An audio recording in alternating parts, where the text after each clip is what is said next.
Assalamualaikum warahmatullahi wabarakatuh. Salam sejahtera, salam sehat untuk kita semua. Pada kesempatan ini saya akan membahas mengenai materi Dimensi 3 kelas 12. Pada dasarnya Dimensi 3 pada matematika adalah ilmu yang mempelajari elemen-elemen bangun ruang seperti ukuran, titik, jarak, dan sudut. Contoh dari bangun ruang 3 dimensi adalah kubus, balok, prisma, dan lainnya. Terbentuk dari 3 elemen dasar yaitu titik, garis, dan bidang. Titik itu sendiri merupakan lukisan tanda nokta yang dibubuhi nama menggunakan huruf kapital. Sedang garis adalah himpunan atau kumpulan titik-titik yang memiliki ukuran panjang dan berdimensi 1. Untuk bidang merupakan himpunan titik yang memiliki ukuran panjang, luas, sehingga berdimensi 2. Dan dapat terbentuk dari 3 titik berbeda, 1 titik dan 1 garis, dan 2 garis yang berpotongan. Yang pertama akan kita bahas adalah mengenai kedudukan titik, garis, dan bidang. Kemudian nanti kita bahas mengenai jarak titik, garis, dan bidang. Yang pertama, kedudukan titik, garis, dan bidang. Pertama, kedudukan titik terhadap garis meliputi titik itu terletak pada garis dan terletak di luar garis. Kemudian kedudukan titik dengan bidang atau terhadap bidang, di antaranya dia terletak pada bidang dan juga terletak di luar bidang. Yang ketiga ada kedudukan garis terhadap garis lainnya. Dia ada berpotongan, ada sejajar, ada bersilangan. 4. Kedudukan garis terhadap bidang. Ada terletak pada bidang, ada sejajar pada bidang, dan ada memotong atau menembus suatu bidang. Yang kelima, kedudukan bidang terhadap bidang lainnya. Ada sejajar, ada berpotongan. Yang pertama, kedudukan titik, garis, dan bidang. Yang pertama, kedudukan titik terhadap garis. Mengenai kedudukan suatu objek pada objek lainnya. Bagaimana kedudukan mereka berdua. Kedudukan titik terhadap garis. Kedudukan titik terhadap garis terletak pada garis itu jika titik itu berada pada garis atau dilalui garis. Kemudian tidak terletak pada garis atau terletak di luar garis jika titik tersebut berada di luar garis atau tidak dilalui garis. Sebagai contoh, jika ada kubus ABC DEFGH, ada titik P, ada titik Q. Nah, contohnya itu titik A ada pada garis AB. Ini titik A, dia terletak pada garis AB. Titik B terletak pada garis PQ. Ini kan titik B. Dia terletak pada garis PQ. Itu dia contohnya kalau titik itu terletak pada garis, jadi intinya itu titik itu berada pada garis. Misalkan E terletak pada garis EF. Misalnya E terletak pada garis EF dan EH. Kalau di luar garis, contohnya titik A di luar garis BC. Jadi titik A ini tidak berada pada garis BC. Nah, itu ya BC yang gambar hijau. Itu merupakan contoh dari. Ada lagi titik D di luar garis PQ. Kemudian ada kedudukan titik terhadap bidang. Ya, dia terletak pada bidang jika titik itu berada pada bidang. Terletak di luar bidang jika titik berada di luar bidang. Konsepnya mirip kayak tadi, titik dengan garis. Ada terletak pada garis dan ada juga terletak di luar. Nah, contohnya itu titik A ada di bidang alas ABCD, titik A ini ada di bidang alas ABCD. Nah, ini bidangnya ya.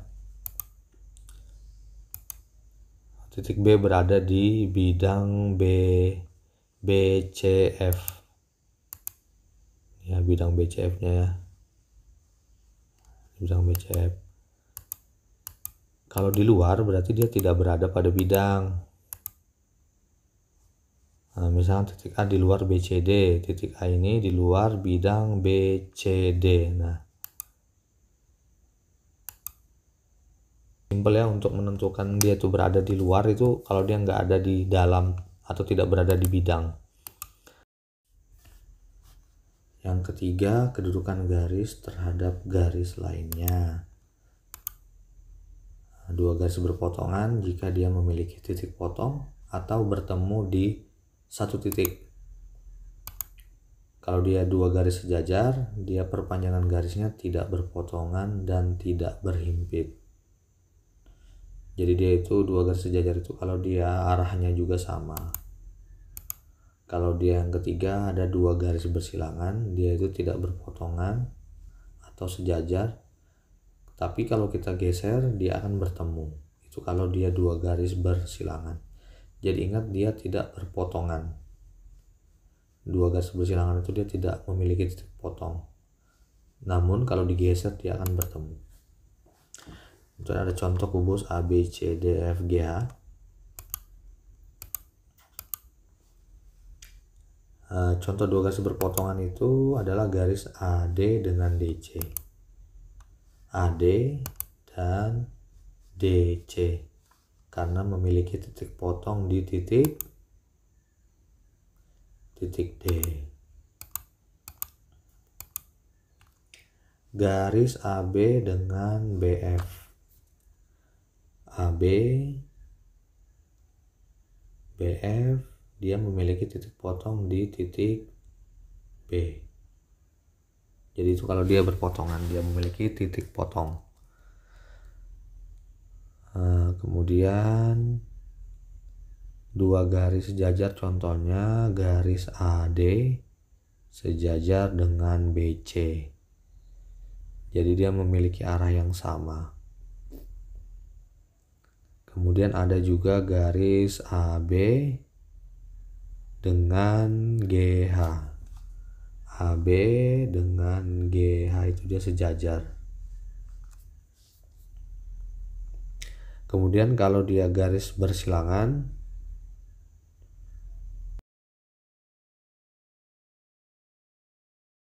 contohnya garis AD dengan EF. Dia ini tidak sejajar dan tidak berpotongan, itu namanya dia itu bersilangan. Kalau digeser dia akan bertemu. Ada lagi contohnya AC dengan GH. AC dengan GH.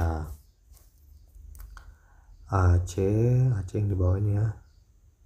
Dengan GH. Nah, dia itu kan nggak sejajar. Dia juga tidak berpotongan atau tidak memiliki titik potong.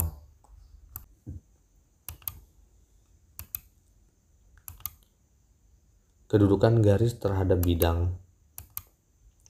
Terletak pada bidang, garis berada pada bidang atau perluasan bidang, kemudian garis sejajar dengan bidang jika perpanjangan garis tidak berpotongan pada bidang atau perluasan bidang.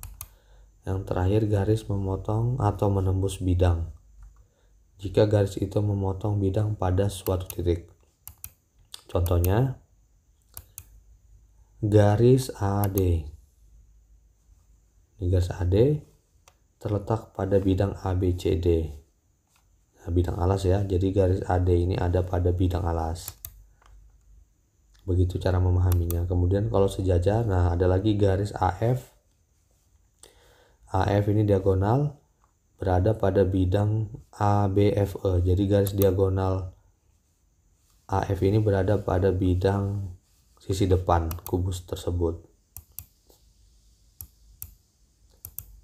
Kemudian ada garis yang sejajar. AD sejajar dengan bidang BCGF. Jadi dia itu sejajar dengan bidang. Dan jika kalau diperpanjang dia tidak ketemu. Jadi mirip kayak dua garis yang sejajar ya, kalau ada garis dan bidang itu sejajar. Nah, kalau dia berpotongan itu atau menembus, dia ada titik potong. Nah, ini titik potongnya atau titik tembusnya ya adalah titik D. Jadi AD itu memotong atau menembus bidang D, C, G, H. Ada juga titik garis AC dengan bidang B, C, G, F. Jadi dia memotongnya di titik C.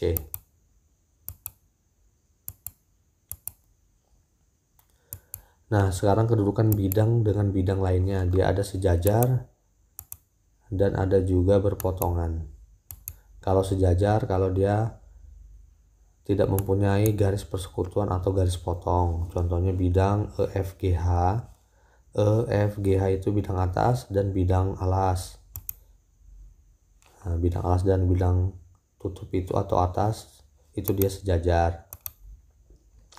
Ada juga bidang ADHE, itu bidang sebelah kiri dengan bidang BGF.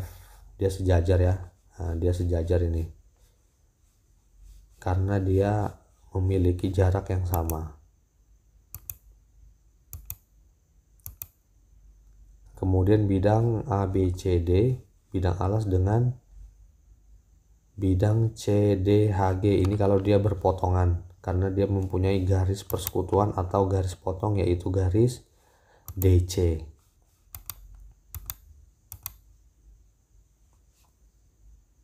Nah, kemudian ini ada bidang ABFE. Ini bidang depan ya. Dia berpotongan dengan bidang FEG karena ada garis tembus, yaitu garis persekutuan FE.